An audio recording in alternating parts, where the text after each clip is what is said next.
Okay. Right, okay, good morning everybody, welcome back. After a successful first day, we have an exciting second day in store for us. So it's really the International Day, where we had lots of international engagement from lots of questions and discussions from many people from across the globe yesterday.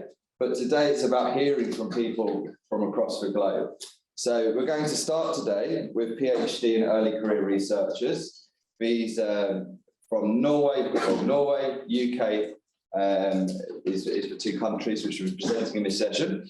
And then after that, we've had a break and we have academic conversations looking at contemporary approaches to movement, learning and pedagogy, where we'll have Carl Woods joining us from Australia, Duarte Arujo from Portugal, and Jai Chow from Singapore. We'll then break for lunch, and then finally we'll finish the day with a presentation from Professor David Stodden and Katerina Pepse. David is from South Carolina in America, and we have Katerina joining us from Italy. And at the very, very end, we will gather to have final thoughts and a roundtable discussion of where we go next. Okay, so without further ado, I'll introduce you to the first speaker. I know the first speaker very well because she was a PhD student of mine, who's now gone on to a research fellow at Dr. Katie Fitton Davies now, is a research fellow at Coventry University. Katie worked with me on the Sample PE project, and she'll be talking to us about process evaluation. So I'm not looking at outcomes of a project, but what was happening during the project, and looking at assessing motivational climates in early physical education curricula underpinned by motor learning theory. So Katie, I will pass over to you, and you have 10 minutes to present some of your research. Okay, thanks, James. So like James said, I'm going to be presenting our work that assessed motivational climates in early physical education curricula, underpinned by two contrasting motor learning theories as part of the Sample PE project, which James talked about a little bit yesterday. A little bit of background to the project for my part of the project, then I'll present the empirical investigation, provide some implications, future directions, and some challenges in conducting this type of research.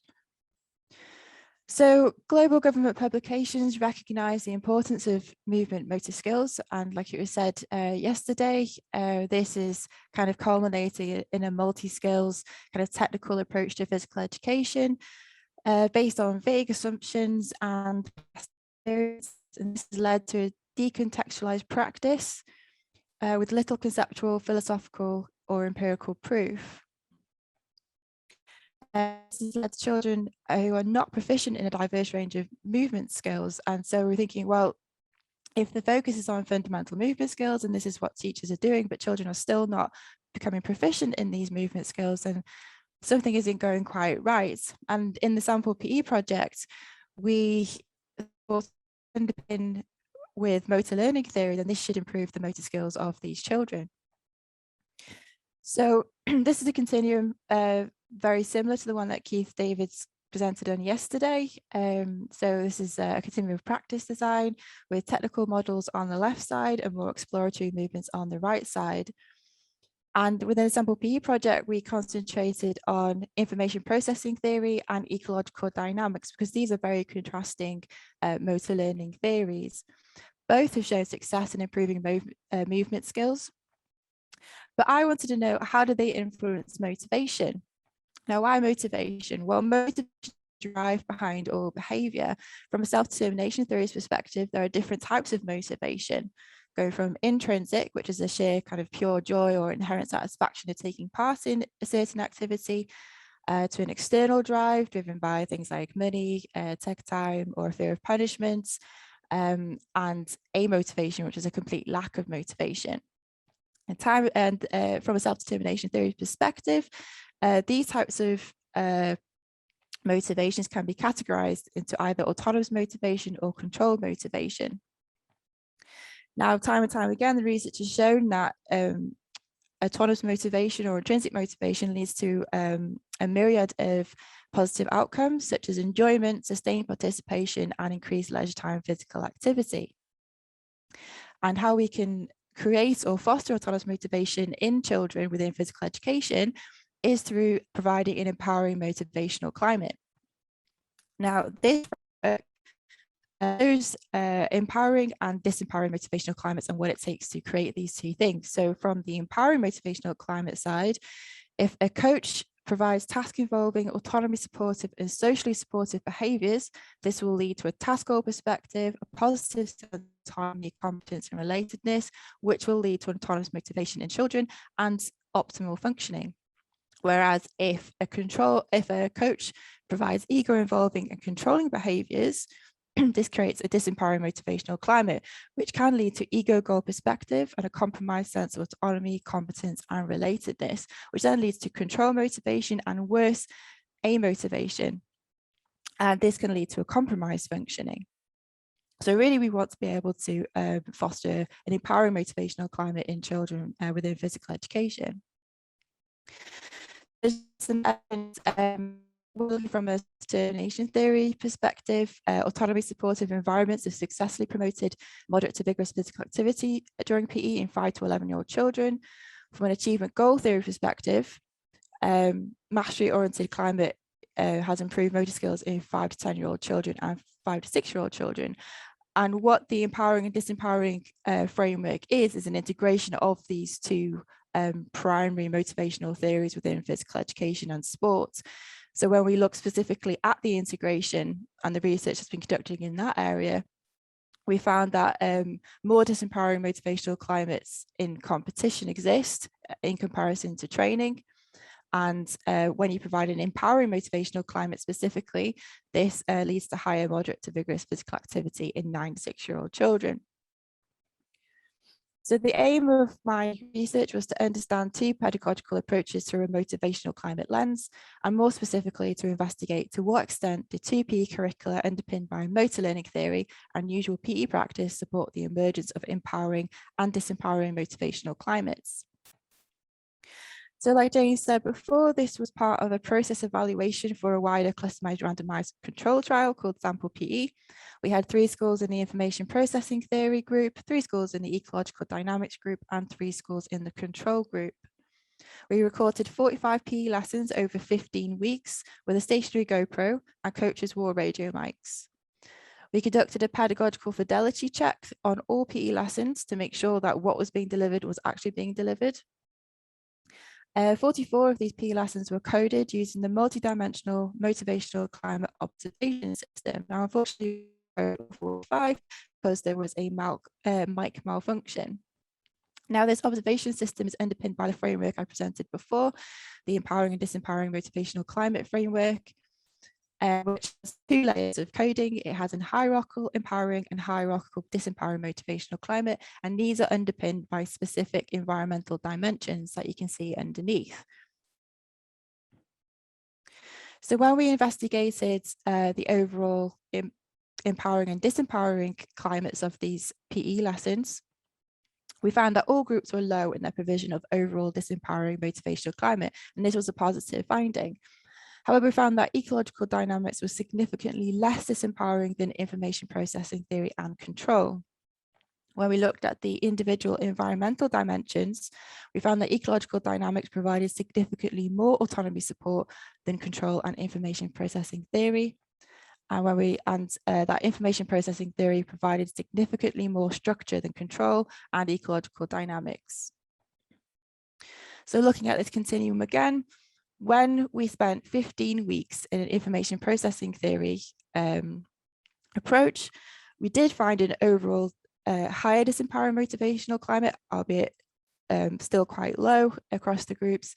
There were also higher levels of structure. Now, in the research, structure supports competence, and when mediated by autonomous motivation, it positively predicts enjoyment, perceived importance of physical education, and intention to participate in physical activity outside of school. However, when we look at the circumplex approach, this demonstrates that clarifying, which is subdomain of need support, and demanding, which is subdomain of need support, so need thwarting, so two contrasting types of need support and thwarts, are positively and moderately correlated, illustrating the risk taken when providing a high directiveness approach to teaching. However, when we spent 15 weeks in the ecological dynamics group, we found overall high autonomy support. Now, in the literature, generally different types of choice, which is one aspect of autonomy support, lead to positive motivational effects.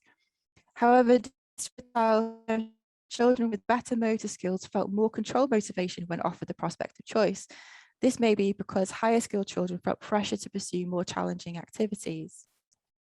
So the implications of this research was that PE teachers should apply a pedagogical approach to their PE lessons in comparison to a multi-skills approach that's currently the traditional and kind of ongoing approach in physical education.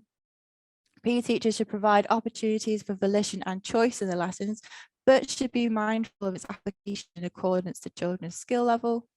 And PE teachers should provide structure where possible, but should do this in an autonomy supportive way. So some future directions include observing more lessons and limiting the number of practitioners to better control potential teacher effects. Investigate how motivational climates differ between physical education topics such as dance, gymnastics, and ball skills. Aim to capture children's basic psychological need satisfaction, and aim to capture maladaptive outcomes such as boredom, burnout, and dropout. And some challenges that we kind of found during this type of research was that lay in the assessment itself. So although we decided that the type of assessment was the best one at the time because it used a potency rather than a frequency type of coding, we still had thoughts that, well, the way the measurement system was worded was coming from a more traditional underpinning, which may not capture the full extent that we would expect to find in a more kind of ecological dynamics approach. And this type of research takes a lot of resources. So when you record, you need people, time, and availability. And when you code, you also need time and people. So it's a kind of labor-intensive type of research. So these are my references, and I'm happy to discuss any of this further. Thank you very much.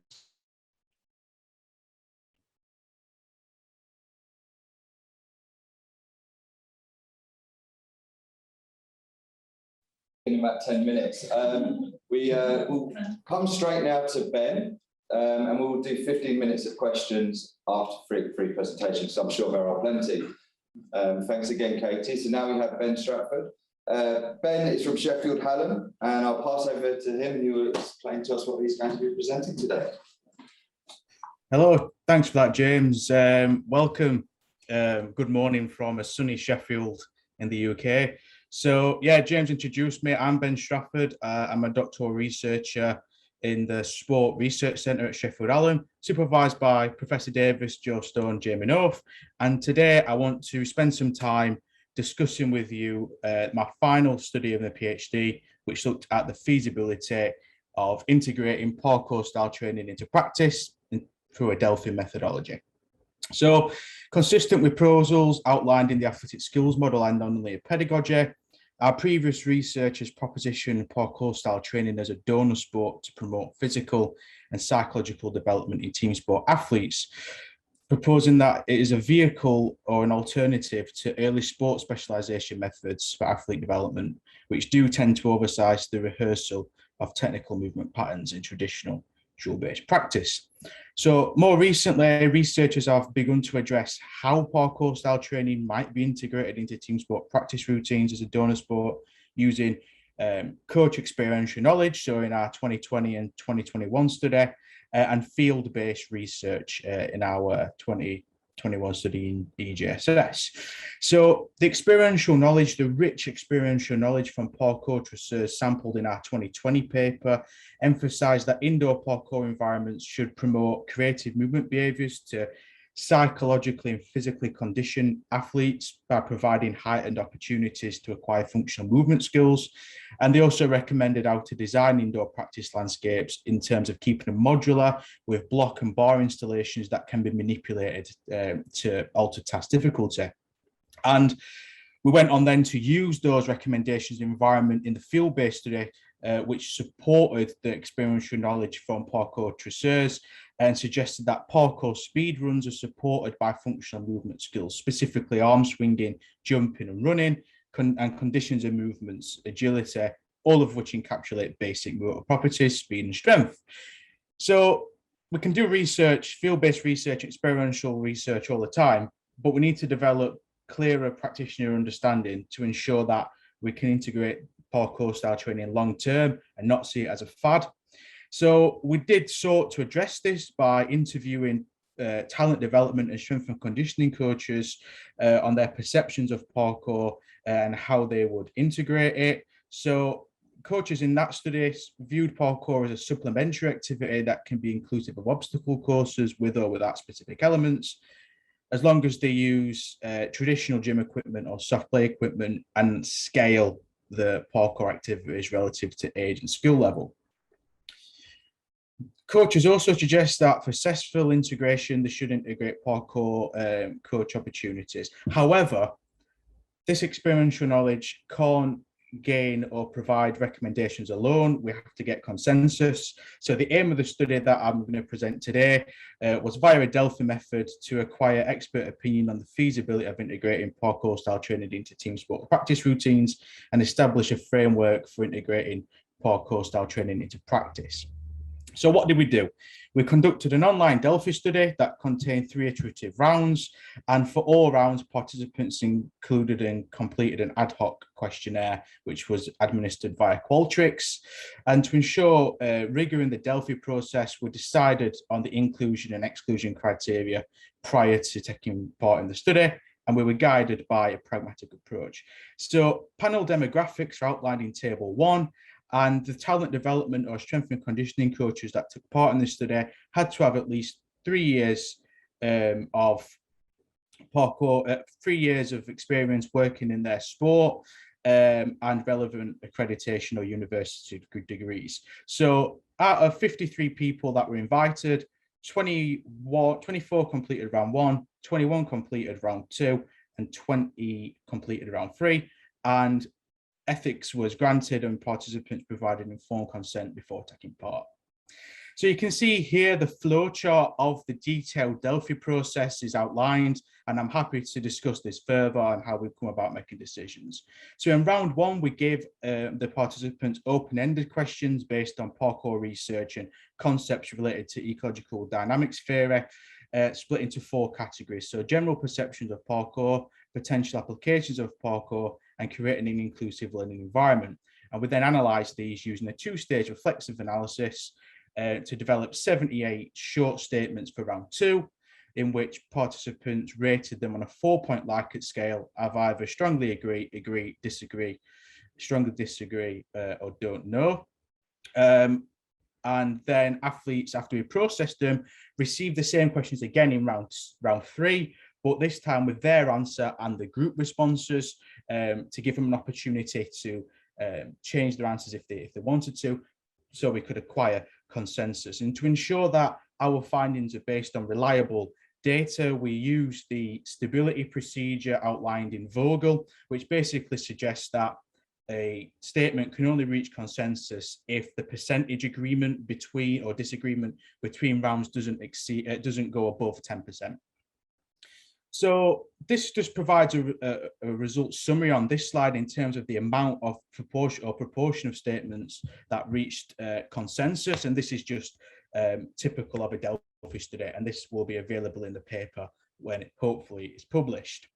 So what are the potential applications of our work? How does it advance knowledge and practice? So you can see here a framework for integrating practice that's based on the experiential, based on the consensus data from the coaches. So you can see here a central point is that coaches agreed that athletes must be co-designers in their environment, and it must be parkour must be integrated by manipulating task, environmental and organismic constraints relative to the individual to promote exploration and discovery, but also skill adaptation. So we'll get on to how they think we should, coaches think we should engage with coach education and parental education in a second. But in terms of the integration, split into 4 key concepts. So panelists agreed in terms of session structure that parkour could take the form of obstacle courses with tag game elements integrated as either a separate session in the warm-up or a main sport activity. Also as an obstacle course without a tag game element in a similar setting, or an obstacle course with a tag game element as a separate strength and conditioning session, so targeting certain skills, or not, or an environment with an obstacle course without a specific tag game element, also targeting specific skills. So that choice of a tag game element or not a tag game element is under the discretion of the coach. And in terms of equipment, they suggested to use loads of different traditional gym-based equipment and soft play equipment, which are outlined on the slide, but also get an option that it's under the coach's discretion and you work with what you've got. In terms of session delivery and feedback, again, they were in consensus that it should be athlete-led and they should be designers or facilitators of their environment. But before any practice is integrated, they need to understand how variability will be manipulated, and coaches suggested that the height, position and angle of objects should be manipulated, and that environments should be laid out in either an exclusively asymmetrical way or a mixture of symmetrical and asymmetrical components if your environment doesn't allow completely asymmetrical possibilities. So in terms of engaging with coach education, coaches gain consensus on a variety of different areas which our research group is going to develop, and we welcome collaborations with people overseas if you would like to do that. So on the slide here, there's recommendations based on the consensus for coach education, which is informed by the constraints-led approach. So just to give a few, coaches were in consensus that they must be developed with parkour experts for safety, allow parkour coaches to have a taster of what talent development and S&C coaches, sorry, to have a taster of parkour to address some of the common cultural and misunderstandings, offer support for coaches on how to design practice, give examples of primal movements, and give examples how task difficulty can actually be manipulated. And what separates this study from the experiential knowledge study is we've actually got consensus on how to integrate parkour into practice. Consensus, so you can say to parties that are unsure, you know, this is how parkour is integrated, and it's got consensus from a group of participants that work in your field, not just parkour experts.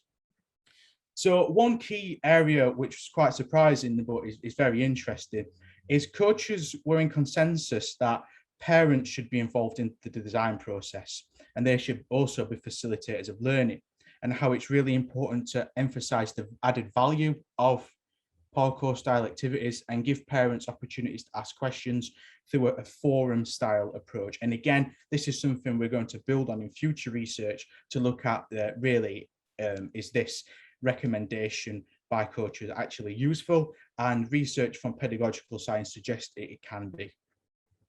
So in conclusion, this study acquired expert opinion on the feasibility of factors relating to the integration of parkour style training into practice routines, and it was the first study to systematically gain consensus on the applications of parkour style training in team sports, designing and implementing parkour style training environments, and overcoming potential barriers.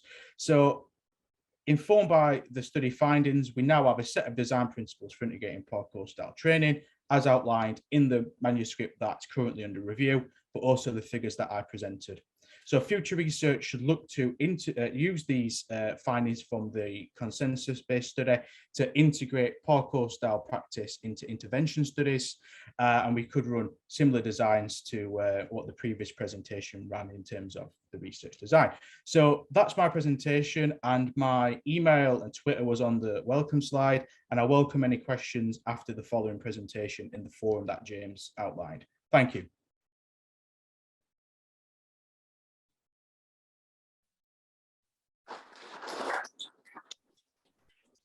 Great presentation, and again, I'm sure there are some questions going to be coming from the audience your way.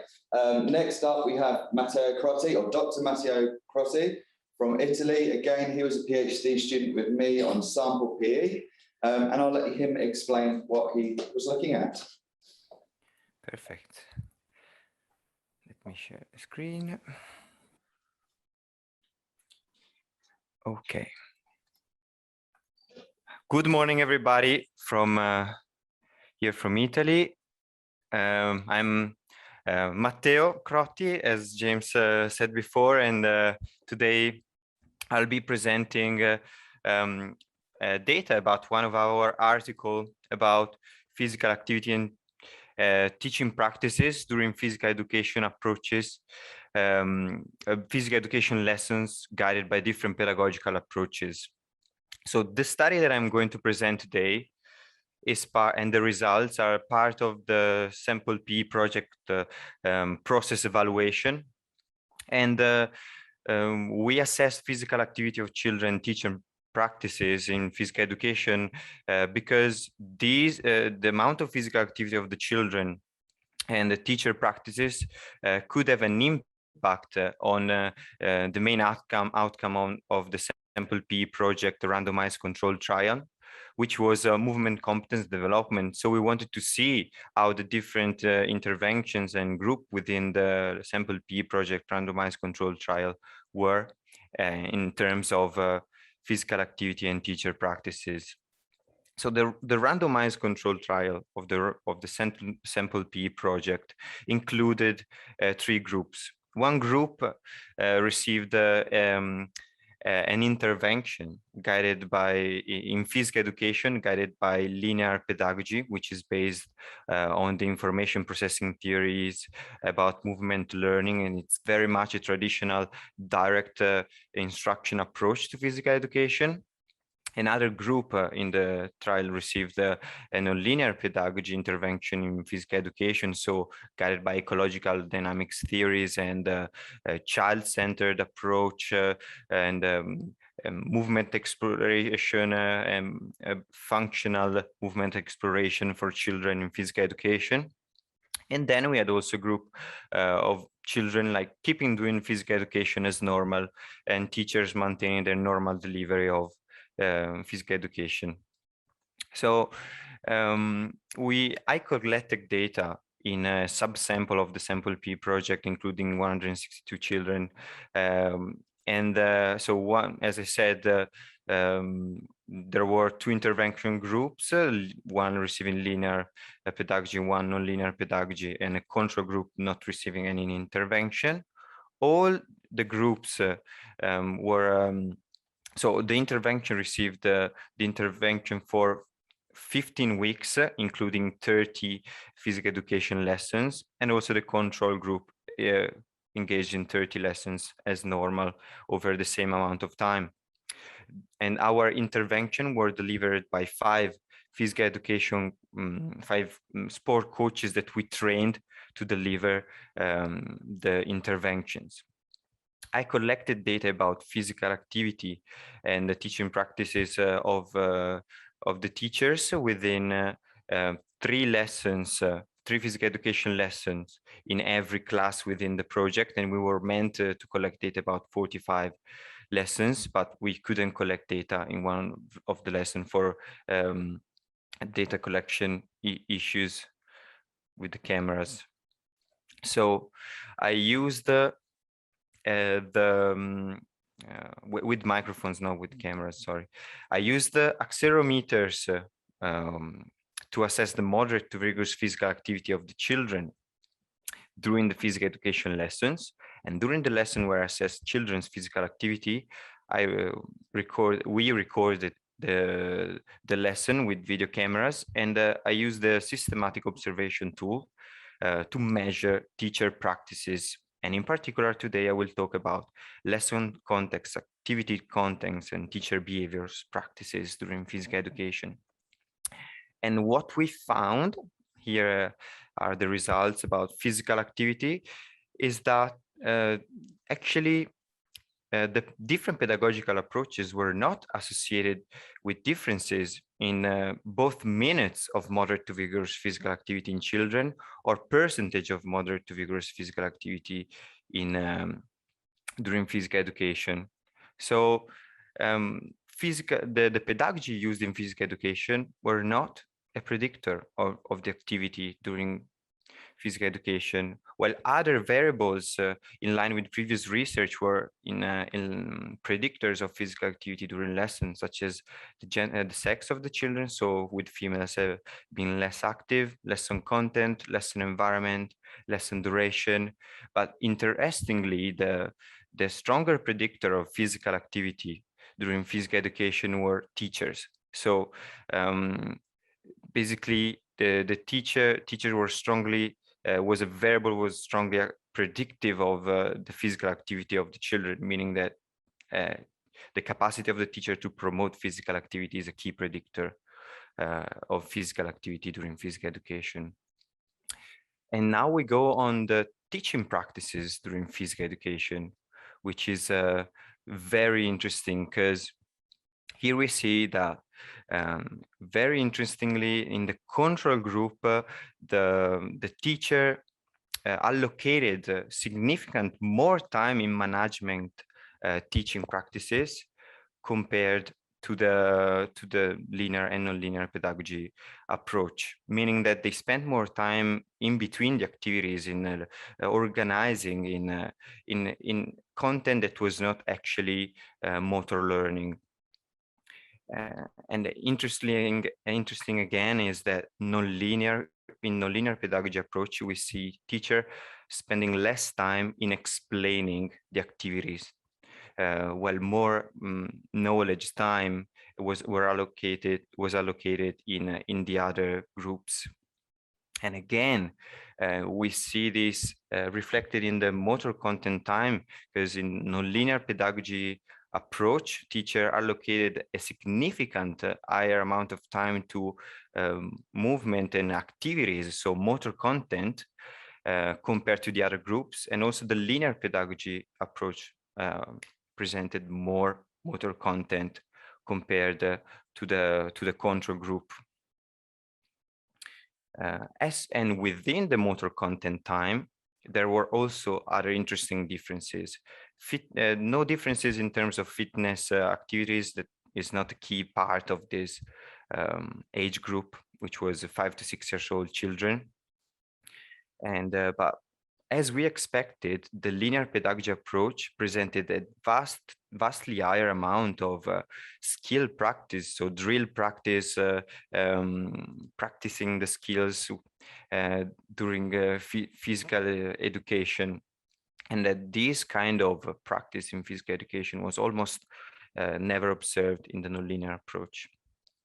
And again, in line with what we expected, the gameplay activities were mostly observed in nonlinear pedagogy compared to the linear pedagogy group, and a similar level were observed in nonlinear and control. But another important finding was that discovery practice activities, so guided discovery, problem-based activities, stuff that are typical of activities that are typical of nonlinear pedagogy approach, were basically only observed in the nonlinear pedagogy approach.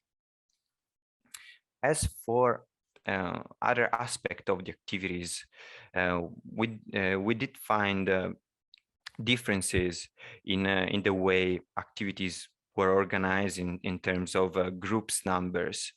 In the intervention groups, both the intervention groups, linear and nonlinear pedagogy, had higher levels of time allocated to individual activities, while no differences were observed for partner, small-sided, and whole class activities. But interestingly, almost large-sided activities, so groups of more than 5 or 6 children activities, were mostly observed in the nonlinear pedagogy group. But I think the key finding of the activity context was that nonlinear pedagogy didn't include waiting activities. So activities where children wait in line for their time to participate in their activity, for their turn to use the equipment. And these, while these kind of activities were observed in the linear and the control group. While again, interesting is that no elimination activities, so where children get eliminated during the activity, were observed during the intervention groups. And lastly, as for teaching behaviors, no differences in the time that the teachers are allocated to supervising the children without interacting with them. But as we expected, the linear pedagogy approach, which is very much about direct instruction of children, presented higher time allocated to instructing a single child. Non-linear pedagogy group presented the lowest levels of instructing a single child, while in non-linear pedagogy group, instructing a group was more common. And again, in line with what we expected, and very interestingly, in the non-linear approach, we observed less time allocated to instructing the whole class, which is typical of a linear pedagogy approach, and it was observed a lot also in the control group. And finally, basically, teachers were most engaged in physical activity together with the children, mostly in the linear pedagogy approach. I think this is also an interesting aspect of the linear pedagogy. And so in conclusion, I would say that these findings suggest that pedagogical approaches in physical education don't necessarily influence the amount of physical activity levels in physical education. Other factors seems to be more stronger predictors, like teacher capacities to promote physical activity could be one, or willingness to do it. But I think what is key in these findings is that despite not having differences in physical activities, we see that using a pedagogical approach in physical education could lead to improved time of actual movement learning during physical education, which is really important. I believe that the study provides interesting indication about how the different pedagogies could look like, and this could be interesting for a practitioner that intend to, for example, get engaged with a non-linear pedagogy approach in physical education. And again, interestingly, our findings were in line with what we expected in terms of delivery. For example, discovery practice was only observed in the non-linear pedagogy group and never observed in the control group, and skill practice was mainly observed in the linear pedagogy group. And this was everything. Thank you for your time and for listening. Here you find my contact, and I hope you will have questions for me. All right, so we haven't got time. We will take pop it in the chat if you're on, or we can follow up. We're going to now go to great pleasure to say, Dr. Martyn Rothwell from Sheffield, Hallam, who's going to be talking to us. So I'll pass over to Martyn. Thank you. Hi James, hello everyone. I'll just get the slides up. Is that working at your end, James?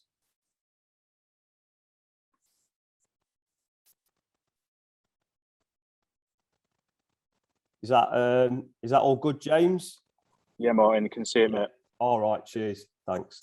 Right, I'll crack on. I know we're short of time. So, yeah, hello everyone. I'm Martyn Rothwell. I'm from Sheffield, Hallam University, and I'm just going to give a brief overview of just some research I've been conducting over the past 4 years. So yeah, okay, moving on. So what I suppose the basis of this research, really what I'm looking at is a section of environmental constraints in regards to sort of socio-cultural and historical practices. So, and this idea that skillful behaviour is always situated in socio-cultural and historical factors. And what I'm what the research team are really interested in is how these different factors or constraints, if you like, influence athlete environment interactions. And specifically, the other point is that the really important unit of analysis is this athlete-environment relationship. So we're not, as we can see on the left there, just by way of example, we're not trying to reduce this idea of organismic asymmetry where we're just studying the environment the athlete on their own, as we might see in the graphic on the left, the video on the left. But rather we're trying to study this really important relationship and these interactions in the messy world of sport, like we might see on the right. So where, courtesy of Anna Ramos and Patricia Cortino, the volleyball girls there just practicing in quite a messy and dynamic environment. So that's what we're really interested in understanding about how these socio-cultural constraints influence the athlete-environment relationship.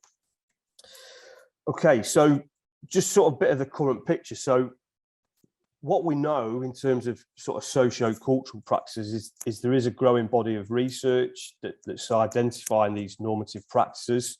But what we need to know more about is how these practices influence this athlete-environment relationship. And picking up a point from Anva's work, this idea of certain practices can render athletes docile, but what we wanted to really understand is or expand on that, this Foucauldian idea of becoming docile, dependent on different practices.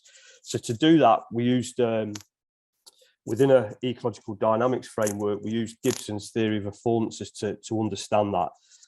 I'm not going to dwell too long on this because I know Keith covered it yesterday, but I think it's important to mention that the ontology of affordances is fiercely debated. This idea that, I suppose it's Gibson's point that affordances are both objective and subjective, but for me that was a really interesting point because the framework that I used was from the Dutch philosophers Rothwell and Kiverstein, and this idea that affordances are both dispositional properties, and they're also relational, dependent on what's termed a form of life.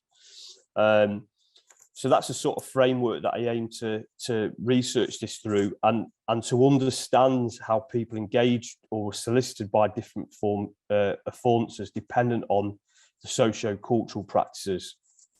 So really honing in on this relational idea. And I suppose to unpack a form of life briefly, Rothwell and Kiverstein, this idea again of this relational idea of affordances and a form of life, but it's important to note that a form of life is really a complex system that influences a developing athlete. So we can see in the middle of the screen there we've got an ecological niche. So that could be a place of work, that could be in a sport context, it could be a talent development environment, it could be a coaching setting, and the wider form of life is all these different systems interacting to influence the developing individual within that ecological niche. So, and we unpack this through the sport of rugby league. And as the first slide suggested, rugby league is dominated by this idea of this work factory idea, where we've got lots of behaviours, attitudes towards performance emanating from Taylorism, and this idea that the people on the factory floor or the athletes are sort of automatons, just doing as the manager says. So we've got this real top-down approach, and we identified those types of behaviours and those types of attitudes in rugby league. So if we look at the macro system, for example, and sorry, one point I must note is that this doesn't work in a hierarchical sense, but these different systems are always interacting and influencing one another to then have an impact on the developing athlete. So at the macro system, we found that rich socio-cultural constraints emanating from industrial practices, Victorian industrial practices, were still having an influence on the way athletes were being developed in the sport. So to understand this, or one of the studies we conducted to understand this was an ethnographic study where I was based as a coach within a talent development setting in a British Rugby League academy. And what I wanted to do was observe and identify first-hand sort of experiences of what were the socio-cultural practices in this particular setting, and what was the form of life that was influencing the young players' interactions with the environment and vice versa. So this reciprocal relationship between the athlete and the environment. And to sort of do that, we theorise from a Gibbsonian perspective.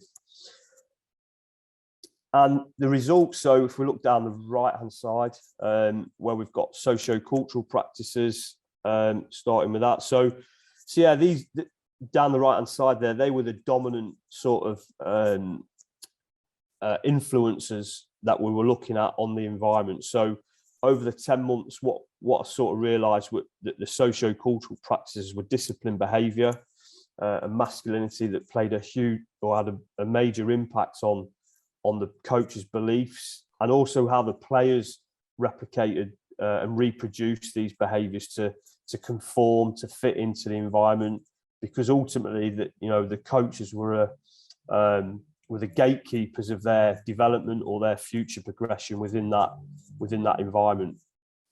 And then the ecological niche, as I mentioned before, was definitely constructed through these socio and cultural practices. So not in the physical sense of like a birds building a nest, for example, but more about the socio-cultural practices. So the everyday beliefs, attitudes, sort of practices within that setting were influenced by these wider socio-cultural practices. And then in terms of the athlete-environment relationship, which I'll come on to in a second, but these had a significant influence on that relationship.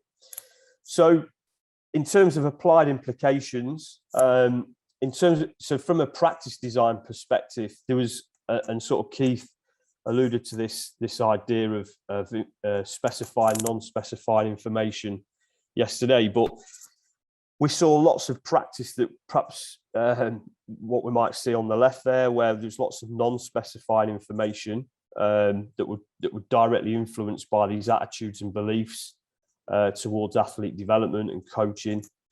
And even when we did see practice that perhaps looks a little bit more like we might see on the right, where there's lots of opportunities to engage and be solicited by key opportunities in the game there, that players were still not engaging with those because of what was expected, what was considered normative practices. So lots of maybe what we see on the left.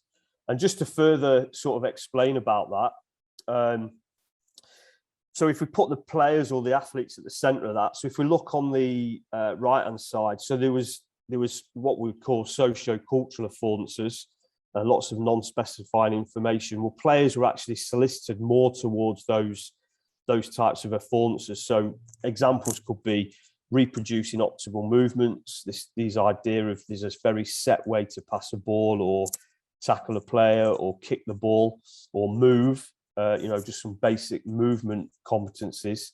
So they were solicited more by those opportunities to act.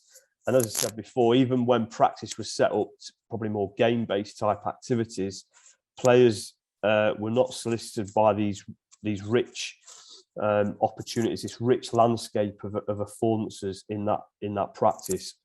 And just some examples, like they were really sort of more concerned about playing safe, not making mistakes. They weren't engaging in sort of risky, more exploratory type behaviours where they could maybe display creativity and explore the landscape. They were more solicited by, as I said before, these socio-cultural affordances. So really interesting, actually, that if coaches and players and athletes sort of put this idea of an ecological niche at the forefront of any sort of practice design, or even in PE, if teachers put that at the forefront, it really sort of gets these key actors to think and maybe have different intentions about the purpose of that practice. But of course, as I've already mentioned, the form of life is a real powerful influence on those interactions, those decisions about practice. And just summary and future directions, really. So I think this idea of a form of life and this idea that, you know, depending on the form of life, this relationship, this relational nature to affordances, I think that's a really important framework for coaches, pedagogists, teachers to consider. You know, if they're tasked with developing competent movers, whether that's in a sort of participation setting or a high performance setting, it's really important to consider maybe areas that they need to enhance or focus more on, or areas they need to dampen in certain forms of life. And something that can contribute towards addressing a lot of these problems, I feel, is this idea that's come from Carl Woods around representative co-design or practice as co-design, where athletes or even young children can be instrumental in co-designing practice. So we're more closely representing relevant information sources or specifying information sources in practice and competition. So hopefully through that process we can get, you know, more engaged performers, more engaged athletes, and practice is closely representing you know, real life competition, which then might help with transfer as well. And just some future research that I'm conducting at the minute, I'm sort of building on the previous PhD work, is just drawing on athletes' lived experiences. So I suppose it's the next step from the ethnographic study that I presented, and just getting some phenomenological insights around, you know, their lived experiences of practice and maybe some of the factors that influence them to engage with different affordances. And some of those interviews are really interesting actually, about things that I've not considered as a coach before. I don't know how that is for time, James, but I've rattled through there. And yeah, just a nod to Norway, really. I was quite excited when James said he was going to Norway, because I spent quite a lot of time there as a young man. And this was in Yerkin in 1997, James. So there you go.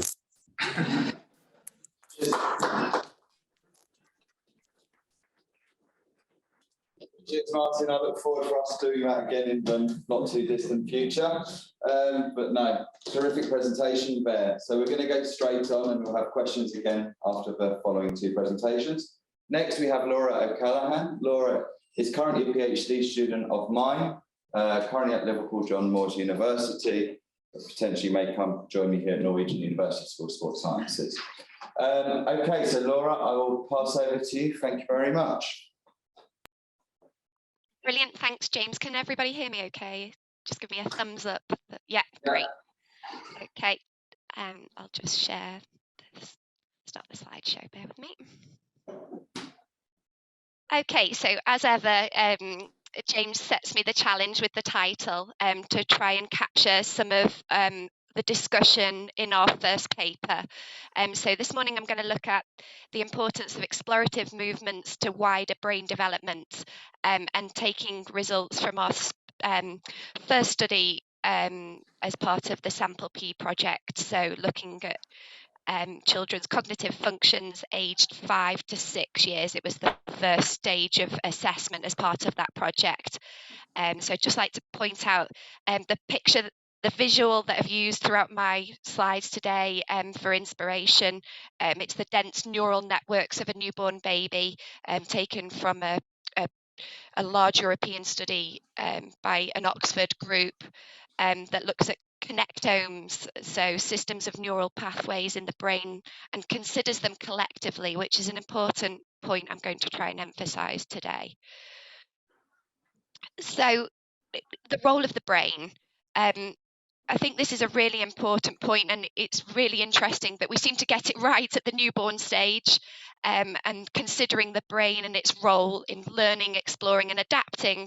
And some comments were made yesterday around schoolification at the point of age 5. We tend to start looking at the brain differently. So certainly my work, I want to really emphasize that it's important we should charter this journey that represents a continuation of this starting point. And to do that, there is no hierarchy. The systems of the body are seen alongside one another. So cognition is not a controller of the system, but one of many interacting complex systems of perception, cognition, and action. I think what's really powerful about Gibson's championing of the perceptual system is it really moves us away from a cognitive perspective of a filofax system in the brain processing information to determine whether this child, importantly with her eyes closed, is of whether she's going to catch that ball. And actually he really emphasizes the apparatus of the inner ear being a key central part of picking up forces of acceleration and a child's understanding of beginning and endings of movements of the body. So Gibson's work and work that has come since really emphasizes cognition as part of interacting systems, working alongside the perceptual system, rather than this top-down control that the diagram in the top left would illustrate. And also what's really important about this concept of interacting systems is the role of the environment, and that actually how we should view any research on cognition is through the idea that there are mutual relations between a child and the dynamics of their environment. Because as these systems interact and self-organize, it's part of a whole system which encompasses the environment that has information which persists, dissolves, and newly emerges. Anyone who's spent time with children would really know firsthand that the environment is as in control as cognitive functions. If you think about running through grass, shall I leap, shall I jump, will I fall? And certainly the concentration involved in threading flowers, just how important that mutual relationship is between the child and their environment. So to look at cognitive functions from the perspective that there is reciprocity between a child and their environment, I haven't been able to adopt core cognitive functions as they've been previously defined, because previously they were very much looked at from a top-down control perspective. So certainly in my first paper, I've worked very hard alongside James to look at these core cognitive functions, but much more with a balanced perspective of that reciprocity with the child and their environment. So inhibitory control, working memory, and cognitive flexibility, but defined to complement that view.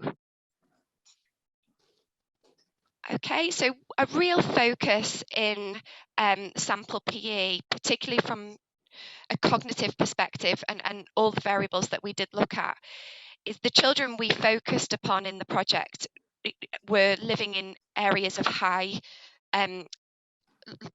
levels of deprivation. So particularly when there are competing limitations, what is it about movement that can hold the answers for developing cognitive functions? Certainly Caterina Pesce, who we'll hear from later, has been a big inspiration in my work, and fully agree with her view that more than one road leads to Rome, and there are many examples of how we can encourage cognitive functions through movement. I think what's really important, what I want to emphasize today about the findings of sample PE, is one of the assessments that we used. We're really trying to emphasize how it helps assess from an ecological perspective.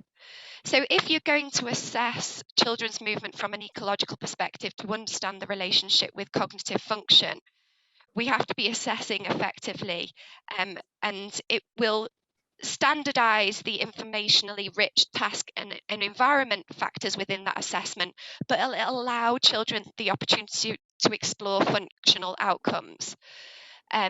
So we're currently terming this assessment at the movement exploratory interaction task, to move away from some of the previous relations it's had with creativity, because that sort of blurs the line with what we're trying to emphasize about this assessment. And during sample PE, the children carried out this assessment, and simply they were asked to move in as many different ways as you can, play with the ball in as many different ways as you can. Okay, and when using that task, you're not trying to manufacture an intersective challenge that's previously been the focus of trying to encourage cognitive challenge. So we're really trying to emphasize the exploratory movement that this assessment involved. I really loved Professor Keith Davies' talk yesterday, and I really felt I could relate my results to his continuum of generality and specificity and what we measured in sample PE. So from the specificity side of that continuum, we looked at the children's motor proficiency, so using the TGMD and stability skills. And like I've just mentioned, the movement exploratory interaction task is much more of a measure of children's generality in their movements. So it's rather than saying one is better than the other, because lots of that goes on when looking at the relationship between movement and cognitive function, this is a great way of recognizing the qualities in both very different arms of movement.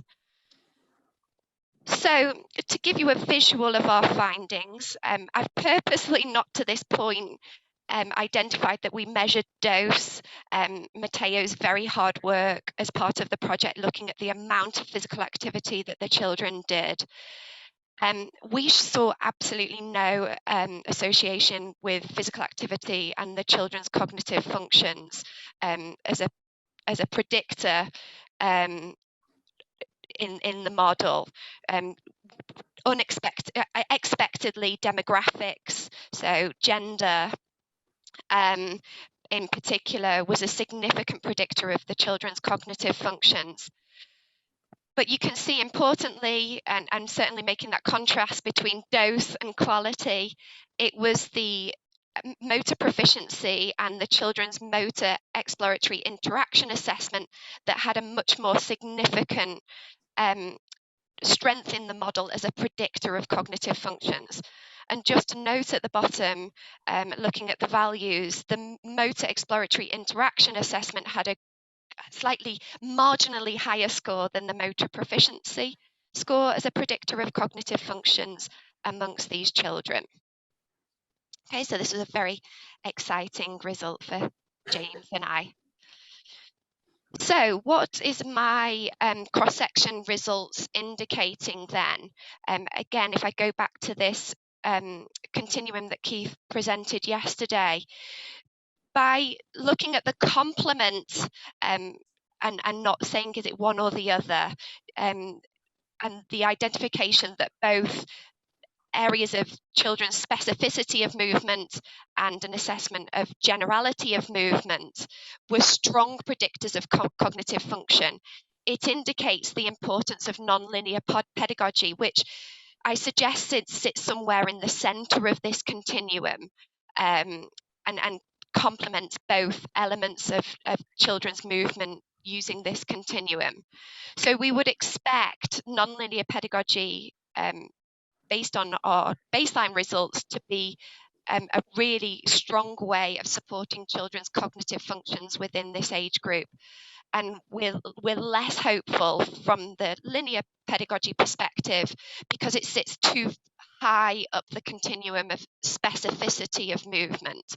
And my results have shown just how important getting the balance of focus on this continuum it is so important from a cognitive perspective. So a couple of take-home messages then. Karen Adolph, she really captured it very well to say cognitive functioning happens beyond the biological boundary. And the emphasis earlier in my presentation around the interaction of systems and there being no hierarchy. And just how important that mutual relations with the dynamics of the environment is to a child.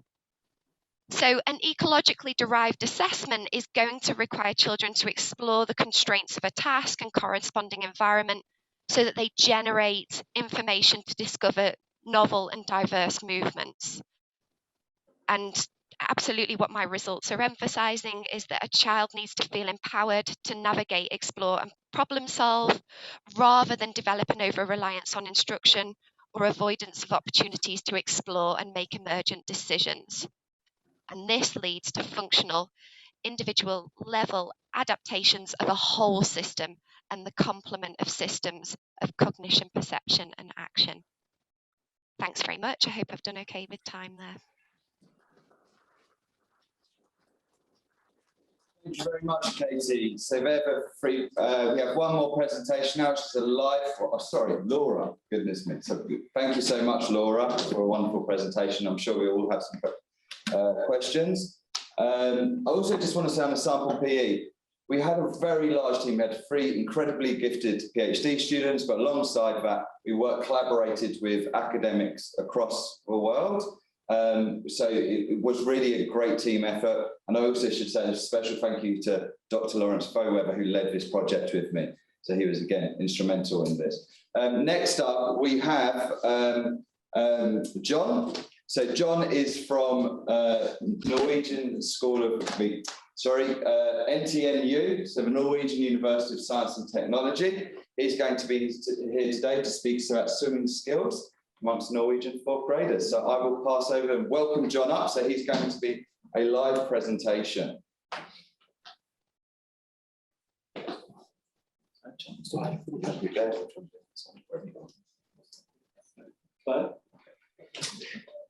Okay, good morning, everybody. Good morning. First, thanks for a great day 1.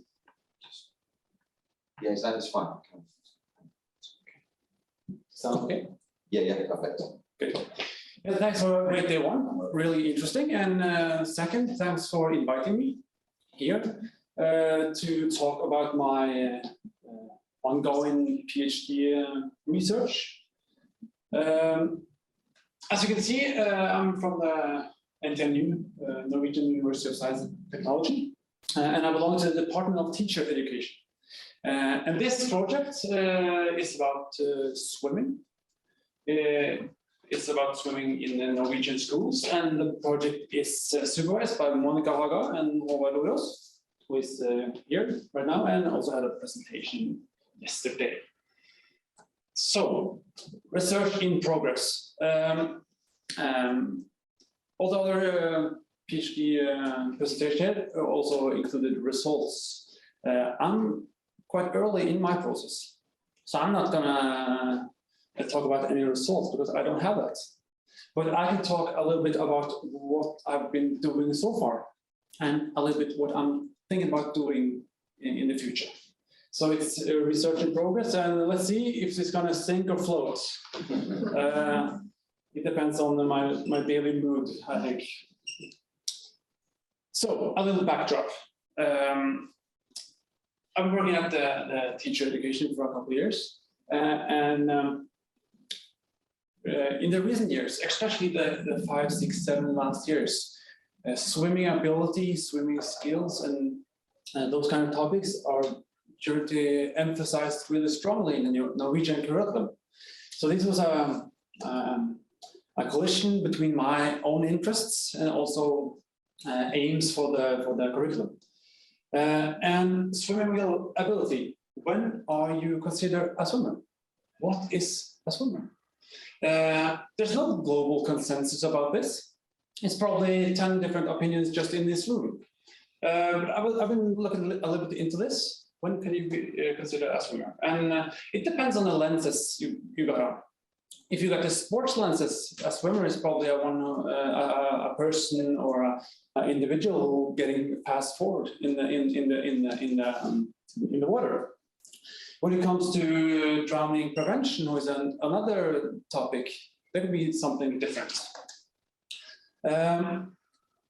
Since '96, we've been going out from the Nordic definition of what is a swimmer. When are you able to swim? And if you're able to swim in a Nordic definition, you can swim 200 meters, whereas 50 is in your back. That's the Nordic definition. The last years, there come up what we call a Norwegian definition, was also an aim for children of 4th grade in the Norwegian primary school, where they have developed this definition into a broader view, where it's not just about getting forward in the pool or in the water, it's also about floating, it's about surface diving, and also it's about getting in and out of the water. So it's a more broader and wider definition. So some recent research. I'm looking at like a Nordic context now. And the research I'm just going to outline here is also Scandinavian. But this is a recent study from the Norwegian Swimming Federation and Sea Rescue Society, where they have asked 5th graders, can you swim 200 meters? And 41% reports that they can. So per definition, in a Nordic way, they are swimmers. 4 of the Norwegian 5th graders are swimmers. And this is what is referred a lot from the media when they say that half of the Norwegian 5th graders can swim, or 4 out of 10 can swim. This is the study they conduct their thoughts about. But they also have a question about the curriculum aim that I showed you on the last page.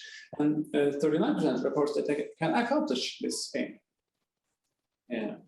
So it's not a big difference between those. If you look to another study in a couple of years ago, it's similar. It's around 40% say that they can accomplish the competence aim. If we go to Sweden, a recent study from Malmö, they have been asking the same questions for 4th graders, and the numbers are quite different. They report that it's 78 or 77. This was before and after a swimming program. If you look to Denmark, a study there was actually testing 4th graders if they can swim 200 meters or not. And they found out that 70% would do it. So what I get from these studies, who is the only studies who've been conducting on swimming abilities in children in Scandinavia, it's that Norwegians are reporting that they have less skills than Swedes or Danish children. So here's my other thing. What about other aquatic environments? Because all these studies are conducted in an indoor pool with 28 degrees. And we know if we're talking in a drowning prevention perspective, we can also think that in a Norwegian context, we can be exposed to colder water, right, for instance. So this is an interest of mine as well. So I've been outlining, or we have been outlining 3 studies with different objectives. One, you really want to see, look into the swimming skills of Norwegian children, and not only what they report they can do, but actually observe what they can do. So we're thinking about, or we have a measurement tool for the assessment of swimming ability. The next step, when you have developed that, is implementing into the swim programs of schools, and actually try to gain knowledge about the status of swimming skills. What's the actual swimming skills that the children conduct? And we're talking about 4th grade here, and around 10 years old. The last thing, and that's this is mainly in indoor perspectives, and we're trying to look into outdoor perspective as well. And then we're trying to look at how is what is transferring from indoor to outdoor environments, and what is not, and to what degree can we look at this, and mainly explore the relationship between different environments. I've come to study a little bit into study 1 and a little bit into study 2. I haven't really started back here. But in study one, we have developed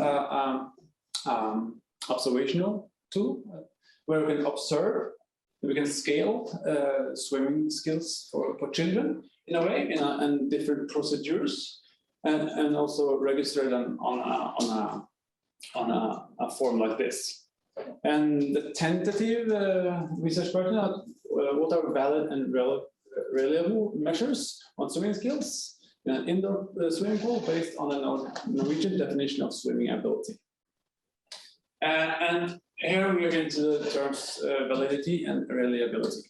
So here's this is a little bit messy, but I'm going to try to explain, because this is the process of developing the measurement tool.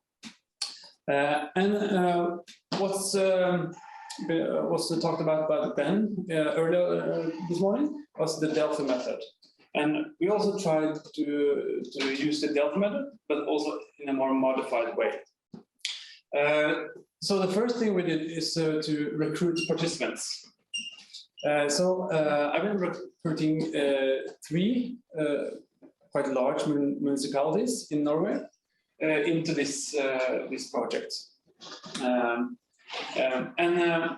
This municipalities is this swim program is organized so all of the pupils, the students in the municipalities are having their swimming program in one place.